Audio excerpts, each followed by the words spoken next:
जैसे इस समय महाकुंभ चल रहा है और गंगा स्नान करने के लिए जो है तो लोग जा रहे हैं। बहुत सारे वीडियो देखा कि लोग बाग वहाँ पर जो एक पूजा की पद्धति से स्नान करना चाहिए, उसकी बजाय लोग बाग पूरा घिस-घिस के वहाँ पर जाके नहा रहे हैं।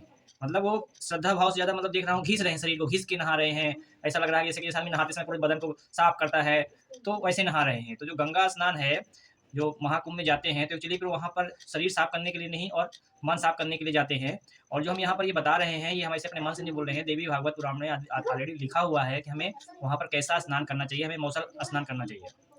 पर वो मौसल स्नान करने के पहले की जो टोटल विधि होती है, मौसल स्नान करने के पहले मैं विधि क्या है कि देखिए, जो राजा भागीरथी थे, तो वो पहले नृत्य किया करके और 2 स्वच्छ वस्त्र धारण करके सबसे पहले तो जो है तो गणेश भगवान, सूर्य भगवान, अग्नि, विष्णु, शिव और भगवती शिवा, इन 6 देवताओं की पहले विधिवत पूजा करते हैं। अब विधिवत पूजा करने के बाद, अब जैसे विधिवत जो पूजा होती है, तो जो विघ्न दूर करने के लिए गणेश की पूजा होती है, आरोग्य के लिए सूर्य की होती है, पवित्रता के लिए अग्नि की होती है, लक्ष्मी प्राप्ति के लिए विष्णु की होती है और ज्ञान प्राप्त करने के लिए ज्ञानेश्वर शिव की पूजा होती है तथा मुक्ति प्राप्त करने के लिए भगवती शिवा की पूजा होती है। इन 6 देवताओं की पूजा करने के बाद गंगा की जो है तो पहले प्रार्थना की जाती है, पूजा की जाती है। जैसे तो आसन, पाद्य, अर्घ्य, स्नान, अनुलोपन, धूप, दीप, नैवेद्य, तांबूल, शीतल जल, वस्त्र, आभूषण, माला, चंदन, आचमन और मनोहर सैया, ये अर्पण योग्य 16 उपचार हैं। इन्हें भक्ति पूर्वक गंगा को अर्पण करके दोनों हाथ जोड़कर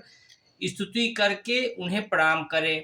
तो ये 16 चीज़ जो होती है, जैसे 16 चीज़ कैसे है, जैसे मान लीजिए घर में कोई गेस्ट आता है तो आदमी पहले उस बैठने के लिए आसन देता है, फिर उसको जो हाथ पैर धुलवाता है, फिर उसके बाद स्नान करवाता है। तो ये इसी तरीके से आप समझने के लिए बता रहा हूँ कि 16 चीज़ें होती हैं। पहले 16 चीज़ों से जो है तो पहले गंगा की पूजा करते हैं, उसका स्तुति करते हैं, उन्हें प्रणाम करते हैं।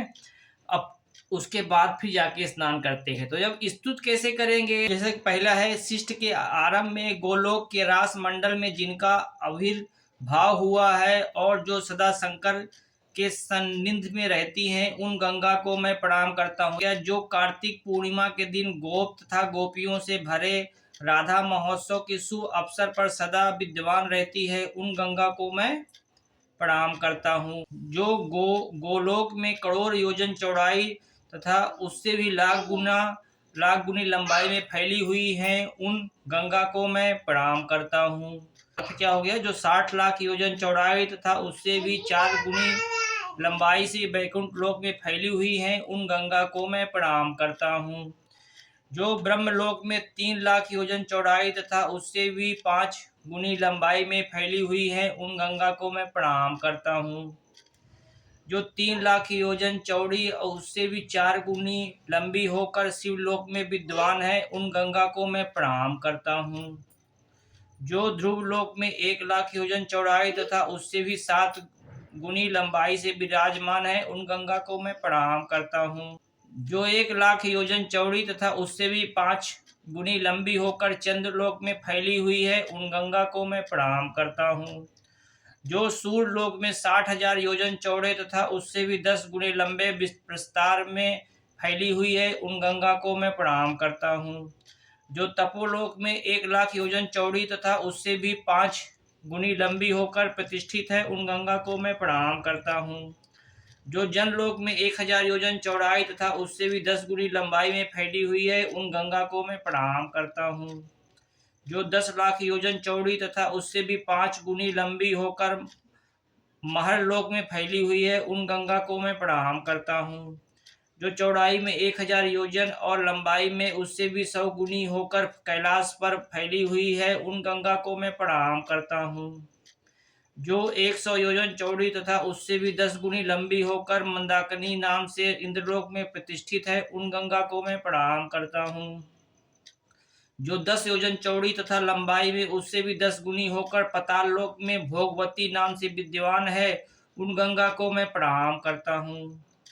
जो 1 कोस भर चौड़ी तथा कहीं कहीं उससे भी कम चौड़ी होकर अलकनंदा नाम से पृथ्वी लोक में प्रतिष्ठित है, उन गंगा को मैं प्रणाम करता हूँ।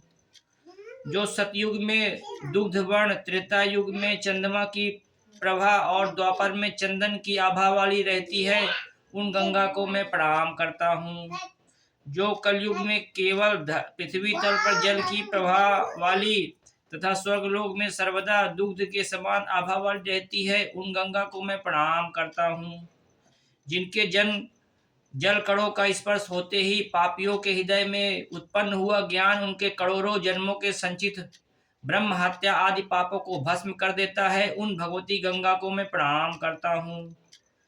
ये सब स्तुति करने के बाद गंगा को प्रणाम करके और उसमें उसके जल में प्रवेश करना चाहिए और बिना हाथ पैर को डुलाए चुपचाप जाके वहां पर खड़े होकर के सिर्फ डुबकी मारना रहता है, उसको गंगा स्नान बोलते हैं। अगर वहां पर शरीर घिसने लग गए तो फिर महान उसका जो है तो बैलू खत्म, वहां पर फिर मतलब नहाने चले गए, ठीक है ना, साफ शरीर साफ करने चले गए, वहां मन साफ करना जाना रहता है, चुपचाप जाना है, बिना हाथ पैर डुलाए सिर्फ डुबकी मारना है और निकल जाना है।